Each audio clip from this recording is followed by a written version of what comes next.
Well, the bait's been out there 15 minutes. I've had a couple of little knocks, but nothing dramatic. So we'll have it in, check the bait, go onto the pulley pedal rig, see if that does any good. I had a bite earlier.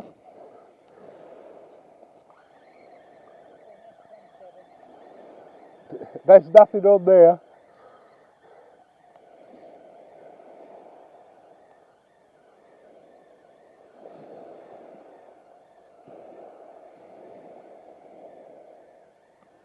See which bait the fish had a go at, and then change the 3 hooks to that bait.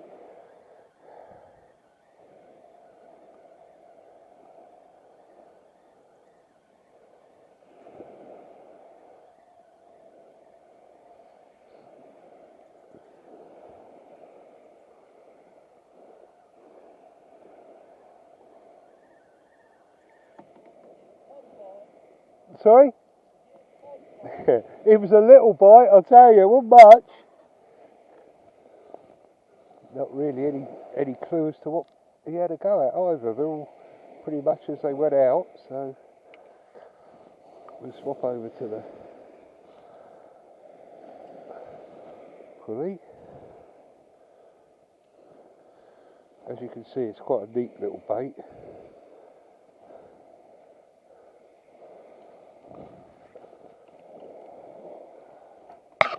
Always check your rod tip, make sure it's not tangled. Let's put my glove on. What bait? I had lugworm on the bottom, queen cockle in the middle, sand eel on the top. And all of them looks like they've been touched.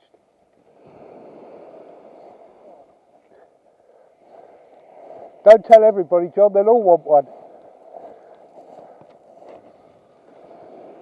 Put this one out a little bit further.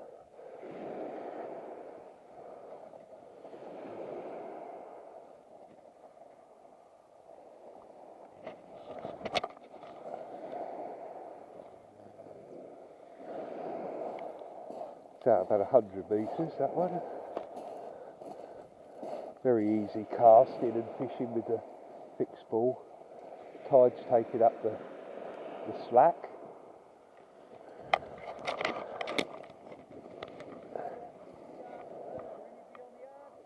Yeah, I'm trying. Pick the other rig up, we'll have a quick look at the baits. As I say, I don't think there's any clue as to what worm's untouched.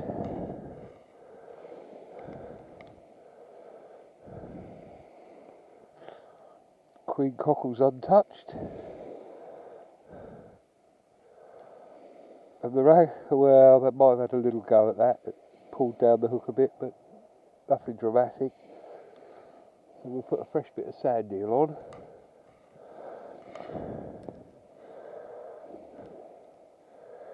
Slip the old bit off. Put the new eel on.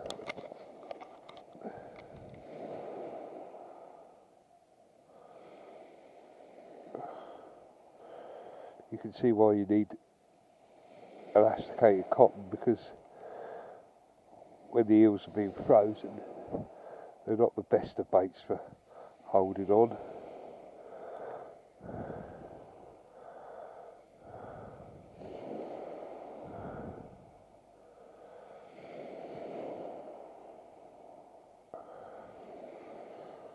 Push it up the hook a bit so we get some of the elastic cotton around the eye of the hook.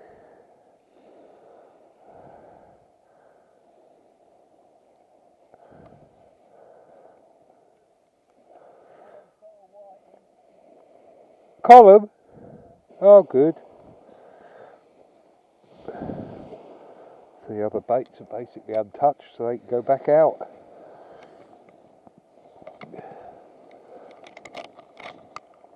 Put the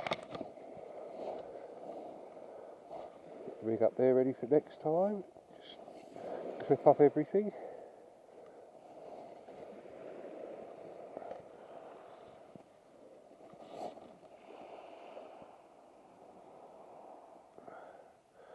Put the wires back. breakaway imp just to keep it all tight. That one onto that one. I'll move the float back down in a second. And then the sand eel one. Move the float down. That's ready to go. One of the lads, yeah, one of the lads has had a whiting, so I had a little rattle on that cast, but it didn't come to anything.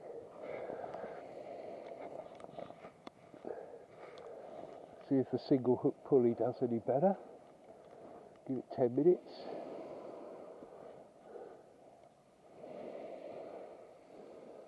That's mackerel and lug out there now on that one, so we'll see what that does.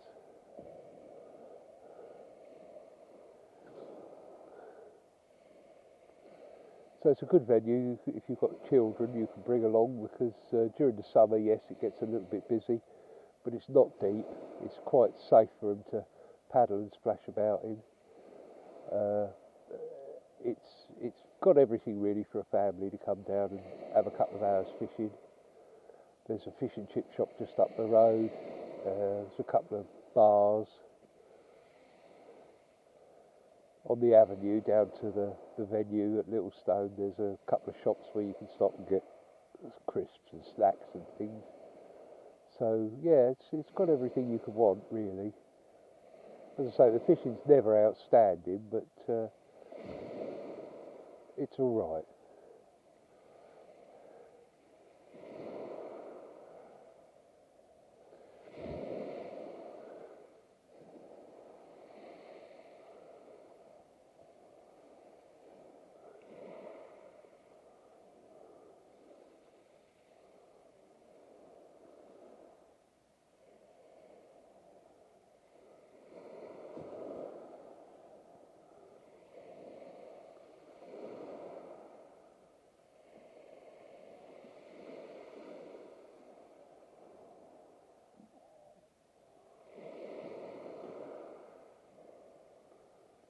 Round at Dungeness at the moment, they get a few dabs.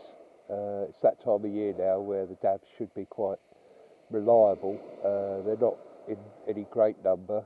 Sadly, they've been under pressure, I believe, by the commercial fishermen, because year by year they drop off. There used to be some stonking dabs around there by the point of the lighthouse. You used to get the average dab around there was sort of 25 centimetres, and they used to go up to 30. But now they're the wrong side of 22, and a 25 centimetre is quite something. Used to be catching them on sprats, because the sprat shoals used to come through in their millions. And queen cockle has always been a good bait for them.